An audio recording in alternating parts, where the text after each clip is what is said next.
Good morning, Team Alabama. We are going to read some more in Hunger Games.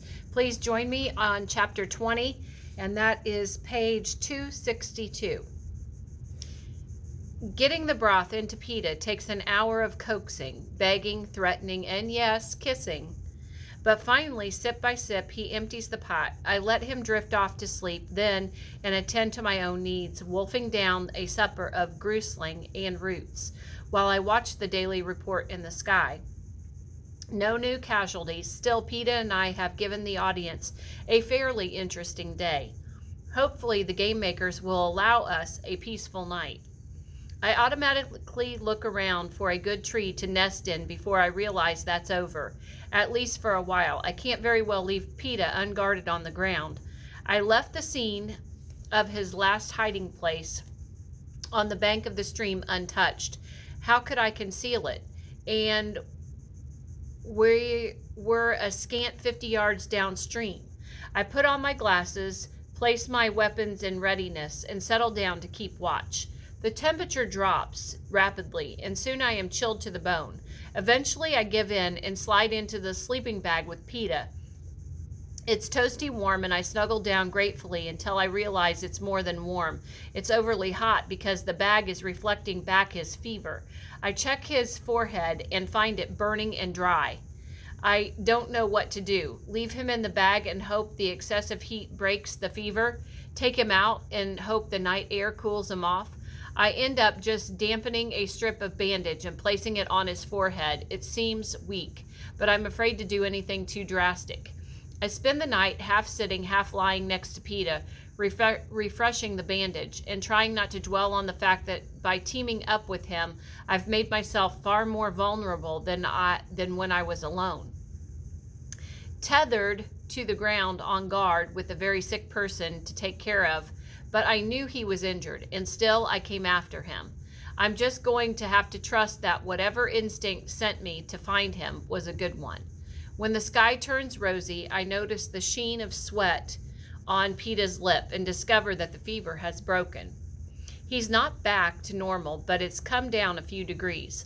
Last night, when I was gathering vines, I came upon a bush of rose berries. I strip off the fruit and mash it up in the broth pot with cold water. Peeta's struggling to get up when I reach the cave. I woke up and you were gone, he said. I was worried about you. I have to laugh as I ease him back down. You were worried about me? Have you taken a look at yourself lately?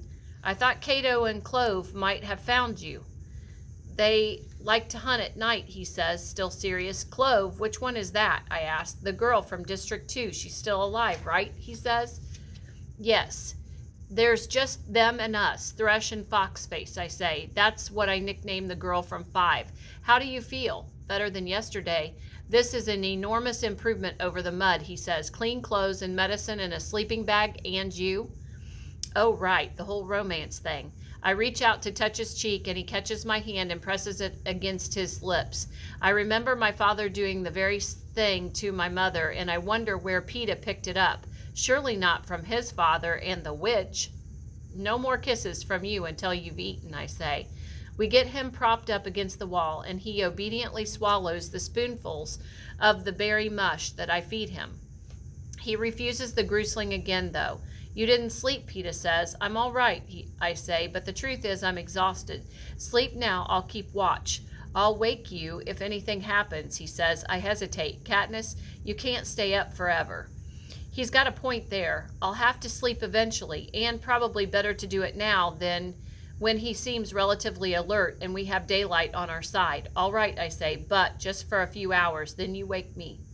It's too warm for the sleeping bag now, and I smooth it out on the cave floor and lie down, one hand on my loaded bow in case that I have to shoot at a moment's notice. Peeta sits beside me, leaning against the wall, his bad legs stretched out before him, his eyes trained on the world outside. Go to sleep, he said softly.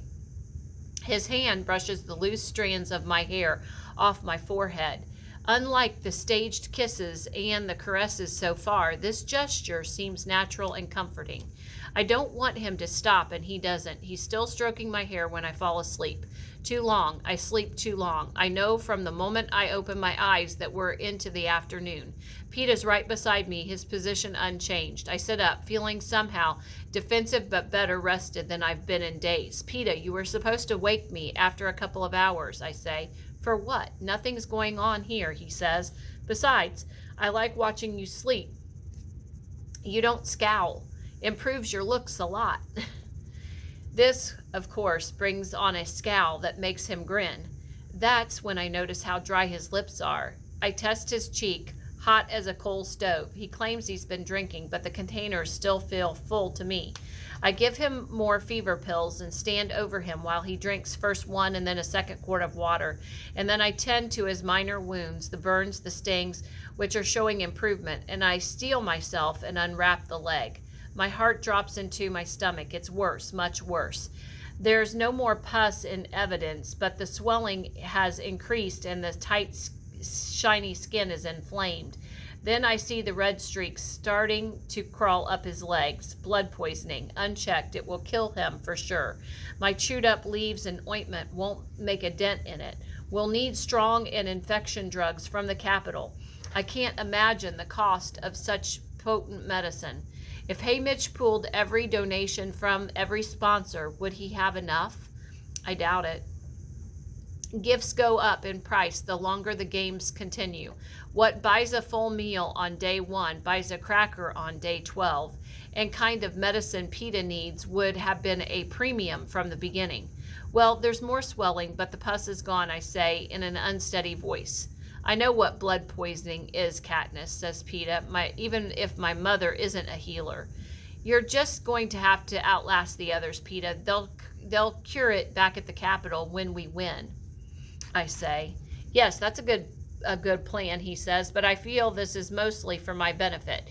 You have to eat. Keep up your strength. I'm going to make you soup, I say. Don't light a fire, he says. It's not worth it. We'll see, I say. As I take the pot down to the stream, I'm struck by how brutally hot it is.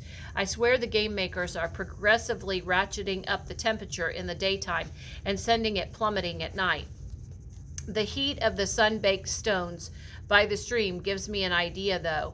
Maybe I won't need to light a fire. I settle down on a big flat rock halfway between the stream and the cave after purifying half a pot of water. I place it in the direct sunlight and add several egg-sized hot stones to the water. I'm the first to admit that I'm not much of a cook, but since soup mainly involves tossing everything in a pot and waiting, that it's one of my better dishes. I mince grusling until it's practically mush and mash some of Rue's roots. Fortunately, they've been roasted already, so they mostly need to be heated up. Already between the sunlight and the rocks, the water's warm. I put in the meat and the roots, swap